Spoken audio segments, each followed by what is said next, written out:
Hey everyone, welcome to I Just Watched. Today we're talking WandaVision Episode 3. So, I actually really enjoyed the first two episodes. I like kind of the transitions through time periods and all that. I love, again, the new intro we get with Episode 3, and then at the very end it says in color. I just like that nod to that period of time for shows. And more so, obviously, we find out she's pregnant at the end of Episode 2. However, in this one, she just not pregnant. She on speed pregnancy, alright? Because Vision said we had till Friday.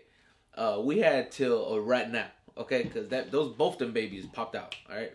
Real quick, Billy and Tommy. I'm interested to see them, but more so, I'm interested to see everything else. I think it's cool that we're gonna see their kids. We might see them develop their powers a little bit and blah blah blah. I think that's cool. That's dope fan service as a person who reads comics. But that being said, I want to see who the main villain is. I think the one behind it directly, henchman wise, is Nightmare, while Mephisto is pulling strings, and we really don't and it's really almost a Thanos thing at the end of Avengers, where Nightmare's your Loki, and then you have that chair spin when he goes like this, and then it's Mephisto, but even a silhouette, you don't see him, you just hear Lord Mephisto or Master Mephisto or Big Dick McGee, whatever you want to call him. And then we really see him in Doctor Strange 2 when, things start to connect more and they fight Nightmare and they whoop his ass, and Mephisto's like, well, now I gotta step up. And I would love to see that, because Mephisto's literally the devil. That's who he is. That's dope. That being said, this episode was crazy, because now we're starting to really get that, oh shit, what's going on? Because she yeeted homegirl. She didn't just yeet her out her house, she yeeted her out of this world dream that she's created. All right, she said, no, you are not leaving my house, you are leaving this mental universe that I'm created. Peace. And she yeeted her the hell out. I was like, oh shit. It wasn't even a soft landing, it was a hardcore tumble. She said, phew, bah, bah, bah, bah, bah, bah. And I said, damn. And she wasn't even mean. She just had she was almost stuck in there with you, and then had a realization about your brother being killed by Ultron. Why can't I pronounce it today? Being killed by Ultron. And I was just like, oh, she said it. How's she gonna react? She's gonna be ball out and be like, yes, and kind of have this moment of realization. She was like, no. She did have a moment of realization, but she was like, the fuck out of here. And I was like, oh my god, is she the bad guy with her vicious ass? Vision was starting to connect the dots, and she was like, nah, baby boo, no more. And I was like, bro, Wanda's kind of let me rephrase. Wanda's lost her shit. We're 3 episodes deep. Obviously, swords in full effect. We see when she gets yeeted out. My thing is, I had to rewatch the episode, because her necklace, I thought it was a peace sign the whole time. I don't know if it was, and then once she woke up and realized, she noticed that it wasn't a peace sign, it was actually a sword symbol. I gotta rewatch that. Let me know down below. Was it originally, and did it transfer once she had a realization, or was it always a sword sign and I'm just a blind dumb bitch? I'm hella interested. We know sword's in full effect. We know she is an agent of sword. We know sword is clearly got fucking spotlights and trucks, and they're stationed outside of this area. Now I'm starting to think it's now. Originally I said she was floating, hovering, whatever, dreaming, but I feel like it is this. It's a dream, but it's less of a dream in the sense where it's in her head. I feel like now it's literally this small community that she's trapped. Because even the neighbors talking about homeboy was like, we can't, and then to shut up, and then Agnes was like, shut up, peace out.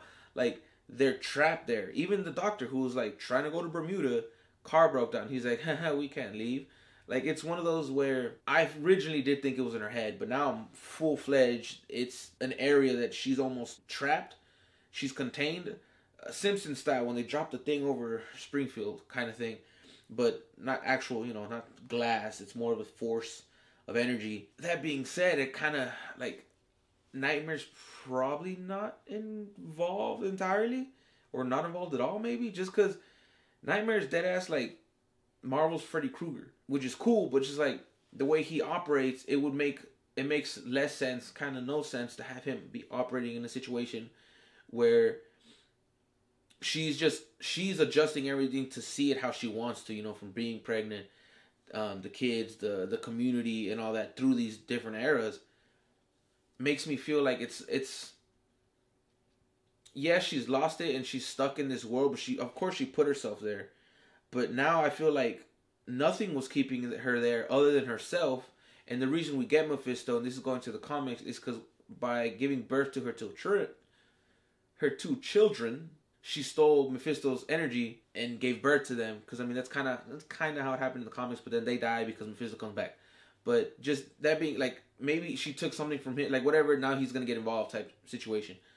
But I honestly think it's just her. Like, I don't think, because originally I thought it was her with someone like Nightmare kind of adding extra blockades. Where now I feel like it's just her. Like, legitly, she's completely lost it, and she's like all into this world she's creating. And we know there's an outside source. We know there's a villain that's gonna be involved. It could be Nightmare, could be Mephisto. Hopefully, it's both. Like, make Mephisto here, Nightmare here. Agnes, I know she works for like Mephisto and stuff, but she's not like a huge villain. So for her to be, I'd put her below Nightmare. I think she'd be cool to have her too. You know, like she's in there trying to blah blah blah. Nightmare's trying to do his thing because Mephisto knows how powerful she is. Clearly, she's creating this and something like that. I don't know. I'm interested.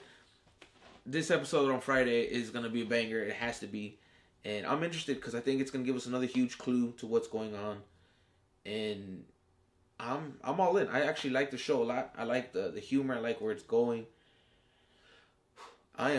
It's interesting to see how this develops, because I mean, what if we find out at the very end there is no outside source, it's just her, and they have to like wake her from the psyche, or like, you know, try to get in and go sleep, you know what I mean, so she can kind of like hard reset this hoe.